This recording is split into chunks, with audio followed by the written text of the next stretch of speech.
Hello and welcome to personal finance bulletin money time. मैं हूं आपके साथ मीनू शर्मा और इस बुलेटिन में मैं आपको बताऊंगी आपकी जेब और जिंदगी पर असर डालने वाली पर्सनल फाइनेंस, बिजनेस और पॉलिसी से जुड़ी तमाम बड़ी खबरें।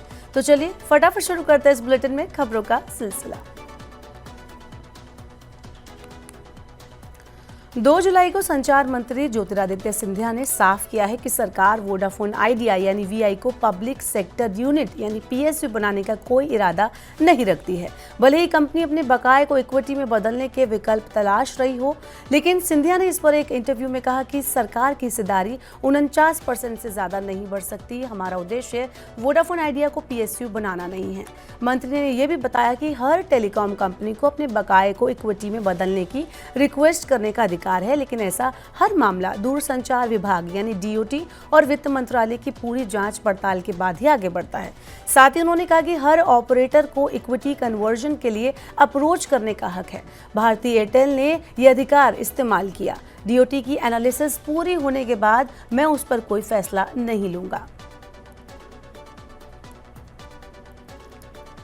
आज विज्ञान, खोज, टेक्नोलॉजी और स्टार्टअप ने कई चीज़ों को आसान बना दिया है। इसका सबसे बेहतर उदाहरण कैब और बाइक टैक्सी सेवाएं हैं। अब कहीं भी जाना हो तो लोग अपनी सुविधा के मुताबिक ओला, उबर या रैपिडो से टैक्सी या बाइक टैक्सी बुलाते हैं और बिना किसी परेशानी के एक जगह से दूसरी जगह पहुंच जाते हैं। हालांकि आपने गौर किया होगा कि जब पीक आवर्स होता है तो ये कंपनियां किराया बढ़ा देती हैं। अब सरकार ने एक और फैसिलिटी दे दी है जिससे आपकी जेब पर असर पड़ना तय है। सरकार ने राइड हैंडलिंग प्लेटफॉर्म के लिए दिशा निर्देशों में बदलाव किया है। इस संशोधन के तहत उबर, ओला, रैपिडो और इनड्राइव जैसे एग्रीगेटर्स को अब पीक आवर्स में बेस किराए से 2 गुना शुल्क लेने की अनुमति मिल गई है। पहले ये सीमा 1.5 गुना थी। एक रिपोर्ट के अनुसार सड़क परिवहन और राजमार्ग मंत्रालय द्वारा जारी नए दिशा निर्देशों के अनुसार पीक आवर्स के दौरान किराया बेस किराए से 2 गुना तक हो सकता है। हालांकि नॉन पीक आवर्स में ये किराया बेस किराए के न्यूनतम 50% के बराबर रखना होगा। चलिए बढ़ते हैं आगे, बताते हैं आपको अनिल धीरूभाई अंबानी ग्रुप की telecom company Reliance communication limited यानी RCOM को बड़ा झटका लगा है। कंपनी ने स्टॉक एक्सचेंज को सूचित किया कि भारतीय स्टेट बैंक यानी SBI ने उसके लोन अकाउंट को फ्रॉड करार दिया है। इसके साथ ही बैंक ने कंपनी के पूर्व डायरेक्टर अनिल धीरज लाल अंबानी का नाम भारतीय रिजर्व बैंक को रिपोर्ट करने की बात कही है। ये जानकारी RCOM को 30 जून 2025 को SBI द्वारा भेजे गए एक पत्र के जरिए मिली, जो 23 जून को लिखा गया था। ये पत्र 23 जून 2025 को जारी किया गया था और कंपनी को 30 जून 2025 को मिला। SBI ने कहा कि वह रिलायंस कम्युनिकेशंस के लोन को फ्रॉड घोषित करने जा रहा है। चलिए बढ़ते हैं आगे, बताते हैं आपको शेयर मार्केट का क्या हाल है। अमेरिकी राष्ट्रपति डोनाल्ड ट्रंप की भारत के साथ संभावित व्यापार समझौते का सुझाव देने वाली टिप्पणी से उत्साहित होकर घरेलू इक्विटी बेंचमार्क सेंसेक्स और निफ्टी बुधवार यानी आज 2 जुलाई को बढ़त के साथ खुले, लेकिन 2 दिन के कारोबार के आगे बढ़ने के साथ ही लाल निशान में आ गए। आपको बता दें कि HDFC बैंक, LNT और रिलायंस सहित चुनिंदा दिग्गज शेयरों में सबसे ज्यादा गिरावट दर्ज की गई। 2 जुलाई को भारतीय इक्विटी इंडेक्स में गिरावट दर्ज की गई और निफ्टी 25,500 से नीचे रहा। सेंसेक्स 287.60 अंक यानी 0.34% की गिरावट के साथ 83,409.69 पर और निफ्टी 88.40 अंक यानी 0.35% की गिरावट के साथ 25,453.40 पर बंद हुआ। लगभग 1,716 शेयरों में तेजी आई, 2,125 शेयरों में गिरावट आई और 167 शेयरों में कोई बदलाव नहीं दिखा।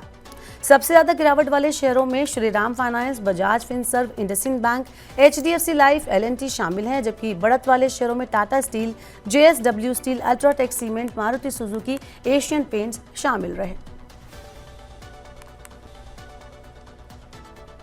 चलिए शेयर बाजार के बाद अब आपको बताते हैं कि सोने चांदी का क्या हाल है। तो सोने और चांदी की कीमतों में बीते कुछ टाइम से लगातार बढ़ोतरी देखने को मिल रही है। सोना मौजूदा वैश्विक परिस्थितियों और बाजार में अस्थिरता के चलते चांदी जैसे सुरक्षित निवेश विकल्पों की मांग भी बढ़ रही है, लेकिन आज 2 जुलाई को सोने और चांदी की शुरुआती कीमतों में हल्की गिरावट दर्ज की गई। सोना 0.120% की गिरावट के साथ 120 रुपये घटकर 97,460 रुपये प्रति 10 ग्राम पर पहुंच गया। वहीं अगर चांदी चांदी की बात करें तो चांदी की कीमत में 200 रुपये की कमी आई है और ये 1,06,530 रुपये प्रति किलोग्राम पर कारोबार करती नजर आई। MCX पर 2 जुलाई को सोना 97,251 रुपये प्रति 10 ग्राम पर ट्रेड कर रहा था। वहीं इंडियन बुलियन एसोसिएशन के मुताबिक 24 कैरेट सोना 97,460 रुपये और 22 कैरेट सोना 89,338 रुपये प्रति 10 ग्राम पर रहा। चांदी की बात करें तो चांदी 1,66,070 रुपये प्रति किलो पर भी दर्ज की गई। बढ़ते हैं आगे। देश भर में इंडस्ट्रियल स्टीम और गैस सप्लाई करने वाली company steam house India public investor से पूंजी जुटाने की तैयारी में है। कंपनी ने IPO के लिए कॉन्फिडेंशियल प्री फाइलिंग रूट अपनाया है, जिससे वो बिना ज्यादा जानकारी पब्लिक किए सेबी के पास शुरुआती कागजात जमा कर सकती है। माना जा रहा है कि कंपनी इस इश्यू से 500 से 700 करोड़ रुपए जुटाना चाहती है। इस खास रूट के तहत कंपनी IPO का ड्राफ्ट रेड हेरिंग प्रोस्पेक्टस यानी DRHP सीधे पब्लिक नहीं करती, बल्कि पहले सेबी और स्टॉक एक्सचेंजों के साथ निजी तौर पर कागजात दाखिल करती है। इससे कंपनी को 18 महीने तक का वक्त मिलता है इशू लाने के लिए, जबकि ट्रेडिशनल रूट में ये समय सीमा 12 महीने की होती है। सरकार जल्द ही रोजमर्रा की जरूरी चीजों पर GST दरों में कटौती कर सकती है। इसमें मध्यम और लोअर मिडिल क्लास को बड़ी राहत मिलने की उम्मीद है।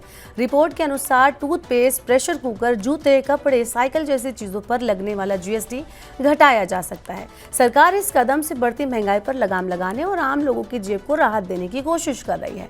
अगर ये प्रस्ताव पास हो जाता है तो इस साल का दूसरा टैक्स राहत पैकेज ये हो जाएगा। एक रिपोर्ट के मुताबिक सरकार टूथ पाउडर, छाता, किचन बर्तन, electric iron geyser, cycle, readymade कपड़े, जूते, खेती के सामान और वैक्सीन जैसी चीजों पर टैक्स घटाने की योजना बना रही है। ये सभी उत्पाद आमतौर पर मध्यम और निम्न वर्ग द्वारा इस्तेमाल किए जाते हैं। रिपोर्ट के मुताबिक सरकार 2 ऑप्शन पर विचार कर रही है, या तो 12% वाला टैक्स स्लैब पूरी तरह खत्म किया जाएगा या इन प्रोडक्ट को 5% के निचले स्लैब में लाया जाएगा। इससे टैक्स का बोझ कम होगा और ये चीजें सस्ती हो जाएंगी। चलिए बढ़ते आगे, देखते हैं कि ऑटो सेक्टर में क्या कुछ खास चल रहा है। तो अगर आप आने वाले टाइम में SUV खरीदने का प्लान कर रहे हैं तो आपको एक बार देश की बेस्ट सेलिंग SUV के बारे में ज़रूर जान लेना चाहिए। हुंडई मोटर की हुंडई क्रेटा भारत की टॉप सेलिंग SUV है। जून 2025 में भी हुंडई क्रेटा SUV बिक्री के मामले में सबसे आगे रही।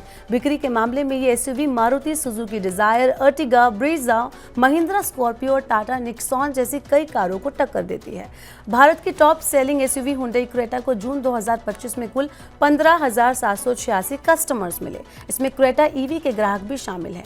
हुंडई क्रेटा EV इस साल की शुरुआत में लॉन्च हुई थी। धीरे धीरे ये EV लोगों के बीच अपनी जगह बना रही है। जून के साथ साथ जनवरी से लेकर अभी तक Hyundai Creta best selling SUV बन गई है। तो अगर आप कार खरीदने की सोच रहे हैं तो आप इस ऑप्शन पर भी जा सकते हैं।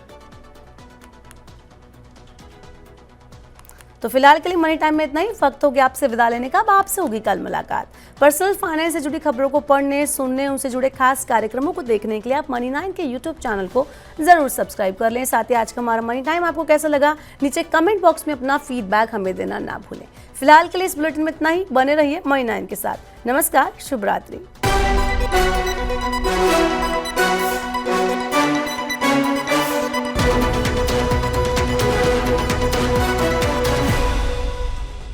मनी 9 लाया है मेंबरशिप प्रोग्राम मनी 9 प्राइम। अब आपके दिमाग में कई सारे सवाल होंगे, मसलन आखिर क्या है ये मनी 9 प्राइम, आपके लिए यानी दर्शकों के लिए इसके क्या फायदे हैं, और एक बड़ा सवाल ये कि मनी 9 प्राइम से आखिर जुड़ना कैसे है। तो इसकी पूरी जानकारी हम आपको देने जा रहे हैं। मनी 9 प्राइम में 3 प्लान होंगे, इकोनॉमी, स्टैंडर्ड और VIP। तो फटाफट ज्वाइन कीजिए YouTube पर मनी 9 प्राइम। ज्वाइन करने के लिए मनी 9 के YouTube पेज पर जाइए। होम पेज पर मिलेगा ज्वाइन बटन, इसे क्लिक करें, अपनी पसंद का प्लान चुनें और बस हो गया, अब आप रहेंगे सबसे आगे।